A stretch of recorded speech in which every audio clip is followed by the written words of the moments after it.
রাহমাতুল লিল আলামিন সাইয়্যিদুল মুরসালিন খাতামুন নবিয়্যিন, যার আদর্শের মধ্যে রয়েছে গোটা মানব জাতির কল্যাণ এবং মুক্তি। আজ থেকে ১৫০০ বছর পূর্বে এই গোটা পৃথিবী ছিল জাহেলিয়াতে ভরপুর।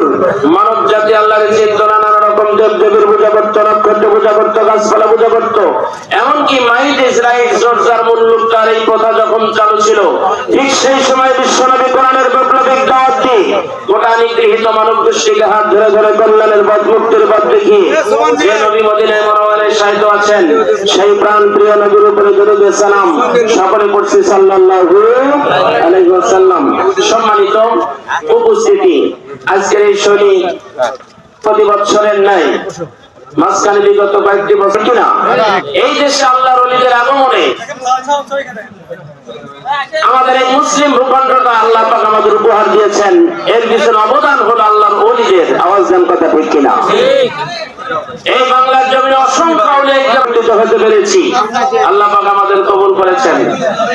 বেশি দীর্ঘায়িত আলোচনা হবে না।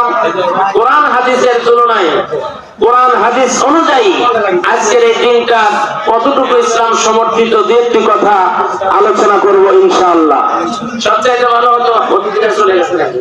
হ্যাঁ গেছে, এই অবস্থা দিয়ে আছে। আচ্ছা, চলে আসছে। আউলিয়াদের দেশ, কি বলেন, কথা ঠিক কিনা? ইসলাম, মুসলিম, আউলিয়া, এই তিনটা সমন্বয় আমাদের এই দেশ। আওয়াজ দেন, কথা ঠিক কিনা? কোরআনের বিরোধী যারা, ইসলামের বিরোধী যারা, আর কোথায় কি হবে না হবে বাংলার জমিনে কোরআনের বাইরে গেলে তাদের টিকতে দেওয়া হবে না। জনগণ, কথা ঠিক কিনা? কারণ ৯৯-৯৫% মুসলমানের দেশে। সম্মানিত উপস্থিতি, এই বাংলার জমিনের একটা রেকর্ড আছে। এখানে যারা বেশি বেয়াদবি করবে ছক্কা মারার ইতিহাস আছে। এমন ছক্কা মারবে বাউন্ডারি ওপার করে দিবে। যেরকম, কথা ঠিক কিনা? কারণ ইসলামের সাথে, কোরআনের সাথে যারা গাদ্দারি করবে তাদেরকে এই জমিন ওয়াকআউট করে দিবে। সম্মানিত উপস্থিতি, সেই ধারাবাহিকতায় বাংলার জমিনটা হলো আউলিয়াদের জীবন। বাংলার জমিনটা হলো ওলিয়া আল্লাহদের ভূমি, পূর্ণ ভূমি। যেরকম, কথা ঠিক কিনা? রাজা গৌর গোবিন্দ প্রভাব প্রতিপত্তি ছিল। একটা বকরির গরু জবাই করা যেত না। কোন বাড়িতে, মুসলমানের বাড়িতে গরু রান্না করা হতো না। বোরহানউদ্দিন নামের একজন ব্যক্তি তার একটা সন্তানের আকিকা করার জন্য একটা গরু জবাই করেছিলেন। কাক এক খণ্ড গোশত নিয়ে গৌর গোবিন্দের বাড়িতে যখন ফেললো, রাজা গৌর গোবিন্দ তার পেটটায় দেখে বলল, দেখো তো এটা কিসের মাংস? ঘোষণা করে দেখা গেল, বললো যে জনাব জাহাপনা, এটা তো একটা গরুর মাংস দেখা যায়। গৌর গোবিন্দ নোটিশ করে দিলেন, আমার এই ভূখণ্ডে গরু জবাই করলো কে? খুঁজে বের করো। পেয়াদারা তখন বোরহানউদ্দিনকে গ্রেফতার করলেন। তার যে সন্তানের জন্য আকিকা করতেছিলেন সেই সন্তানটাকে সঙ্গে সঙ্গে এক কোপে দ্বিখণ্ডিত করে ফেললেন। যেরকম, নাউযুবিল্লাহ। মরা সন্তান সহ বোরহানউদ্দিনকে গ্রেফতার করে রাজ দরবারে নেওয়া হলো। বোরহানউদ্দিনকে মেরেই ফেলবে। শেষ পর্যন্ত রাজা গৌর গোবিন্দ অর্ডার করে দিলেন, তোমার যে সন্তানের আকিকা উপলক্ষে গরু জবাই করেছো, গরু জবাইয়ের সাথে সাথে তোমার সন্তানটাকেও জবাই করেছি। সুতরাং তুমি যদি এখন বাঁচতে চাও, আমার এই রাজ্য ছেড়ে অন্যত্র চলে যাও। বোরহানউদ্দিন তার সন্তানটাকে নিয়ে রওনা করলেন। চোখের পানিতে বুক ভেসে যাচ্ছে। কলিজার টুকরা সন্তানটাকে তার চোখের সামনে দ্বিখণ্ডিত করেছেন। বোরহানউদ্দিন কাঁদতে কাঁদতে দেশ ছেড়ে পালিয়ে যাচ্ছেন জীবন বাঁচানোর জন্য। আল্লাহ রাব্বুল আলামিন শাহজালাল ইয়ামিনী রাত্রিতে ঘুমের ঘরে স্বপ্ন দেখলেন, শাহজালাল, এক খণ্ড মাটি তোমাকে দেওয়া হলো। এই মাটি যে রাষ্ট্রের সাথে মিলবে, যে এলাকার মাটির সাথে তোমার এই মাটিটা মিশে যাবে, ওই এলাকায় তুমি কালেমার দাওয়াত নিয়ে অগ্রসর হও। যেরকম, সুবহানাল্লাহ।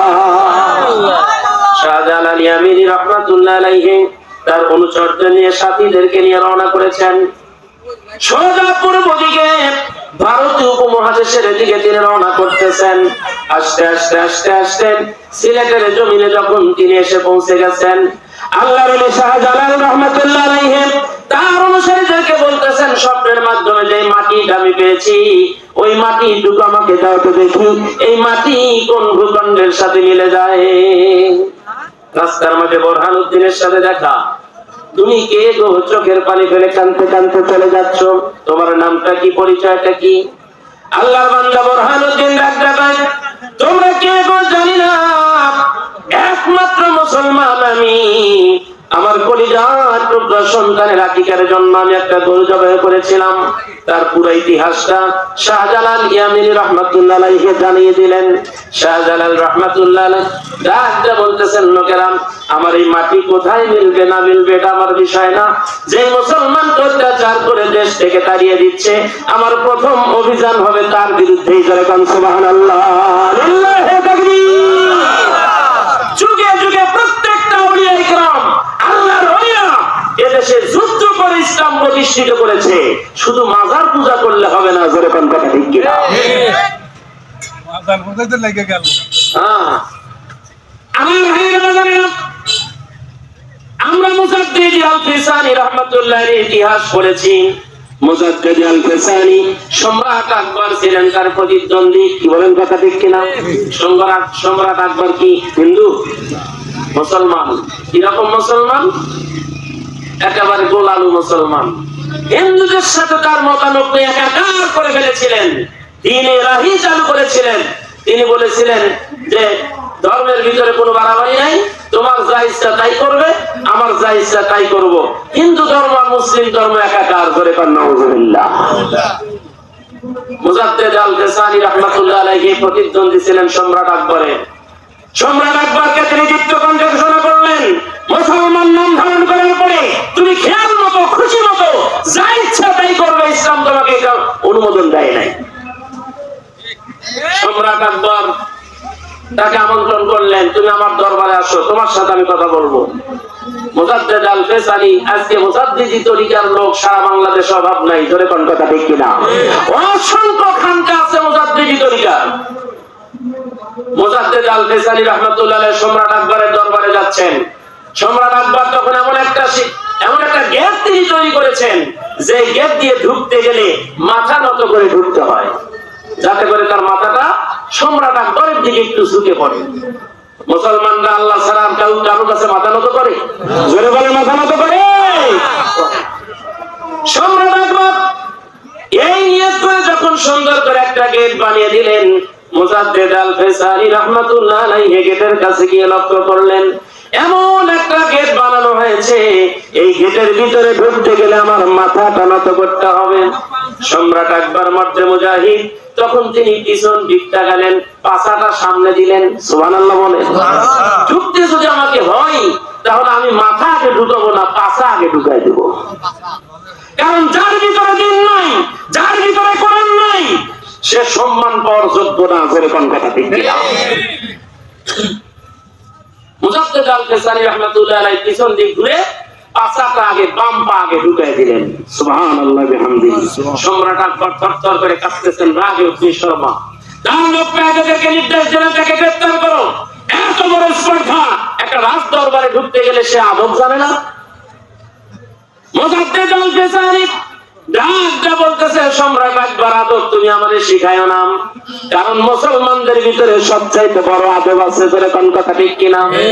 যে ব্যক্তি মুসলমান, যে ব্যক্তি ইমানদার, যার ভিতরে আল্লাহর ভয় আছে, সে মানুষের সাথে কখনোই বাড়াবাড়ি করবে না। আওয়াজ দেন, কথা ঠিক না বেঠি? তার ভিতরে বড়ত্ব বিরাটত্ব নাই, সব সময় সে আদর্শ নিয়ে চলাফেরা করবে। যেরকম কথা ঠিক কিনা? মুজাদ্দিদ আল-ফিসানি রাহমাতুল্লাহ আলাইহি বলে, তুমি আমাকে আদব শিখাবে? তোমার কাছ থেকে আদব শিখতে হবে না। মুসলমানদের কপাল কেবলমাত্র আল্লাহর কাছেই নত হয়, দুনিয়ার কোন মানুষের কাছে নত হবে না। সম্রাট আকবর নির্দেশ দিলেন, তাকে জেলখানায় আবদ্ধ করো। আমার রাজ্যে বসবাস করে আমার সাথে বশ্যতা স্বীকার করবে না, আমার সাথে প্রতিদ্বন্দ্বী করবে, এত বড় সাহস। মুজাদ্দিদ আল-ফিসানিকে জেলখানার ভিতরে ঢুকিয়ে দেওয়া হলো।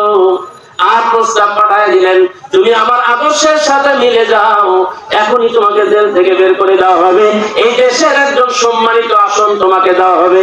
জোরে কান নাউযুবিল্লাহ। সম্রাট আকবর বলতেছে, কখনো না, তোমার আদর্শের সাথে আমার আদর্শ কখনোই মিল হতে পারে না। মুজাদ্দিদ আল-ফিসানি আমার ভাইরা সম্রাট আকবরের সাথে আপোষ করে নাই, জেলখানার ভিতরে তাকে আবদ্ধ করে দেওয়া হলো। জেলখানার ভিতরে তিনি ইসলামের কাজ করতেছেন, তার মুরিদ বানাচ্ছেন। এত মুরিদ হলো, তার ভক্ত হয়ে গেল। জেলখানার ভিতরে যত আসামি ছিল, চোর ডাকাত, সব মুজাদ্দেদ আল ফেসালির হাতে হাত থেকে বায়াত গ্রহণ করে আল্লাহর ওলি হয়ে গেলেন। জোরে কান সুবহানাল্লাহ। জেলার সিভিল এক্সচেঞ্জ সম্রাট আকবরের কাছে স্যার যা বললাম, এমন লোক জেলখানার ভিতরে দিলেন, যেই লোক আসার পরে প্রত্যেকটা আসামি আর কয়েদি আমাদের কথা শোনে না, মোট মুজাদ্দেদ আল ফেসালির কথা শোনে। আর এর ভিতরে যত চোর ডাকাত বদমাশ গাজারু জুয়ারু মাদারু যা আছে সব আল্লাহর ওলিতে পরিণত হয়ে গেছে। সুবহানাল্লাহ। সম্মানিত উপস্থিতি, আর আল্লাহর ওলিদের ইমানদারদের যেখানেই রাখবে সেখানেই কোরআনের দাওয়াত হয়। কি বলেন, কথা ঠিক কিনা? মুজাদ্দেদ আল ফেসানি কোনোদিন মাথা নত করে নাই। আজকে মুজাদ্দেদি তরিকার যারা আমরা মুরিদ, খালি মাজার নিয়ে ব্যস্ত, তার আদর্শ নিয়ে ব্যস্ত কেউ হয় না। জোরে কোন কথা ঠিক কিনা? তিনি সারাদিন তরবারি হাতে ঘোড়ায় চড়ে যুদ্ধ বিগ্রহে লিপ্ত ছিল, কালেমার দাওয়াত প্রচার করেছেন, সারা রাত জানে আমাদের দাঁড়িয়ে আল্লাহর সাথে কথা বলেছেন। সুবহানাল্লাহ বলেন। শাহজালাল রাহমাতুল্লাহ আলাইহি তখন বললেন, লোকেরা মাটি কোথায় গিয়ে মিলবে সেটা বিষয় নাই, আগে যে মুসলমান আজকে নির্যাতিত হচ্ছে, মুসলমান হিসাবে প্রথমেই আমার ইমানি দায়িত্ব এই মুসলমানের দুঃখটা আগে দেখতে হবে। কথা বলেন তো, আজকে বিশ্বের বুকে মুসলমানদের অবস্থা ভালো না খারাপ? আরো জোরে বলেন, ভালো না খারাপ? আমরা কত আনন্দ বিলাস করি, কিন্তু ওই ফিলিস্তিনের দিকে তাকায় দেখেন, ওই আজারবাইজান, তাজিকিস্তান, চেচনিয়া, বসনিয়া, প্রত্যেকটা দেশের দিকে তাকিয়ে দেখেন, আজকে মুসলমানরা নির্যাতিত। বাংলাদেশে অনেক খানকা নাই, জোরে বল নাই? আরাম আয়েশে তারা মুরিদগিরি করতেছে, পীরগিরি করতেছে, অত্যন্ত আনন্দের সাথে। জোরে কোন কথা ঠিক কিনা? সম্মানিত উপস্থিতি, আজকে প্রথম ইমানি দায়িত্ব হলো ওই সমস্ত শোকার্ত, ওই সমস্ত দুর্বিষহ মুসলমানদের পাশে গিয়ে অন্তত পক্ষে দাঁড়াইতে হবে। তাও যদি না পারি, তাদের সহমর্মিতা আমাদের প্রকাশ করা উচিত। জোরে কোন কথা ঠিক না? আজকে ফিলিস্তিনের ছোট্ট একটা বাচ্চা চোখের পানি ফেলে কাঁদতেছে আর বলতেছে, আমি আর বাঁচতে চাই না, ও ইসরায়েলি বোমা হামলা আমার উপরে করো, আমি মরে যেতে চাই। একজন প্রশ্ন করলো, বাবা মাত্র 4-5 বছর তোমার বয়স, তুমি কেন মরতে চাও? ছোট্ট বাচ্চা ডাক দেয়, লোকেরাম আজ 3 দিন হলো আমি ছোট্ট মানুষ, আমার পেটের ভিতরে কোনো দানা পিনা নাই। এই ফিলিস্তিনের কোন মুসলমান পেট ভরে কতদিন হলো যে খায় না, আজকে 3 দিন পর্যন্ত আমি ছোট্ট মানুষ, আমার কোনো খাবার নাই। আমি শুনতে পেরেছি আল্লাহর জান্নাতে নাকি অনেক খাবার আছে। যেরকম সুবহানাল্লাহ। দুনিয়ায় যেহেতু আমার খাবার পাচ্ছি না, আমি এখনই মরে যাব, আল্লাহর জান্নাতে গিয়ে অফুরন্ত খাবার আমি খেতে চাই। চিৎকার দেখুন সুবহানাল্লাহ। আজকে গোটা বিশ্বের মুসলমানদেরকে দৃষ্টি আকর্ষণ করব। দুঃখের বিষয় হলো, প্রায় 50টির অধিক হলো মুসলমান রাষ্ট্র, আমরা যার যার মতো বেখেয়াল, তাদের পাশে দাঁড়ানোর মতো শক্তি আমাদের নাই। জোরে কোন কথা ঠিক কিনা? হযরত শাহজালাল রাদিয়াল্লাহু লোকেরাম, এই যে বুরহানুদ্দিন একজন মুসলমান নির্যাতিত, তার কলিজার টুকরা সন্তানটাকে দ্বিখণ্ডিত করে ফেলেছেন। সুতরাং ওই রাজা গৌর গোবিন্দের বিরুদ্ধে সর্বপ্রথম আমার মিশন হয়ে যাবে। সবাই ধরে ধরে কন্যা সুবহানাল্লাহ। আমার ভাইরা সিলেটের ভূমির দিকে রওনা করলেন বিশাল বাহিনী নিয়ে। শাহজালাল রাহমাতুল্লাহ আলাইহি সিলেটের জমিনে যখন প্রবেশ করলেন, রাজা গৌর গোবিন্দের কাছে খবর চলে গেল। গৌর গোবিন্দের কাছে মুহূর্তের মধ্যে খবর চলে গেল, একদল মুসলমান আসতেছেন। গৌর গোবিন্দের সিংহাসন তছনছ হয়ে যাচ্ছে, থরথর করে কাঁপতেছেন। গৌর গোবিন্দ সঙ্গে সঙ্গে অর্ডার করে দিলেন, একমাত্র নদী পার হয়ে আমার সিংহাসন আক্রমণ করা লাগবে। সুতরাং ওই নদীর মধ্যে যেন কোন রকমের যানবাহন না থাকে, সরায় ফেলাও। পার হবে কেন? শাহজালাল রাহমাতুল্লাহ আলাইহি লোকদেরকে নিয়ে আসলেন। এইবারে এসে দেখে কোনো যানবাহন নাই। আমার ভাইরা ইমানের বলে বলিয়ান হয়ে শাহজালাল দীপ্তকণ্ঠে ঘোষণা করলেন, আমরা আল্লাহর সৈনিক, আমরা মুসলমানদের বিপদের পাশে দাঁড়ানোর জন্য আসছি, ইসলামের কাজ করার জন্য আসছি। আজকে যানবাহন জন্য আমরা ফিরে যাব না, কখনোই হতে পারে না।